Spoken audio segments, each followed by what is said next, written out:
শুধু তাই নয়, হযরত আবু হুরায়রা বলছেন যে আল্লাহ রাসূল বলেছেন, যার সোনা এবং চাঁদি থাকবে, যার সোনা এবং চাঁদি থাকবে, অথচ সেই ব্যক্তি যাকাত দিল না, সোনা এবং চাঁদির যাকাত দিল না, তাহলে কাল কিয়ামতের ময়দানে আল্লাহ সুবহানাহু ওয়া তাআলা বললেন যে তার সোনা এবং চাঁদিগুলোকে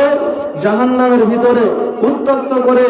গলাবেন, গলিয়ে তার পিঠে, তার পাঁজরে এবং তার কপালে আঘাত করা হবে। সুবহানাল্লাহ, একবার ভেবেছেন? তাহলে এখন আমরা মানুষ, টাকা থাকছে, অথচ মানুষদেরকে, ফকির আসছে বাড়িতে, ফকিরদেরকে ফেরত দিয়ে দিচ্ছি, অথচ আল্লাহ সুবহানাহু ওয়া তাআলা সূরা মুদ্দাসসিরের ভিতরে বলছেন যে জাহান্নামীরা যখন জাহান্নামে যাবে, জাহান্নামীরা যখন জাহান্নামে যাবে রে, তখন তারা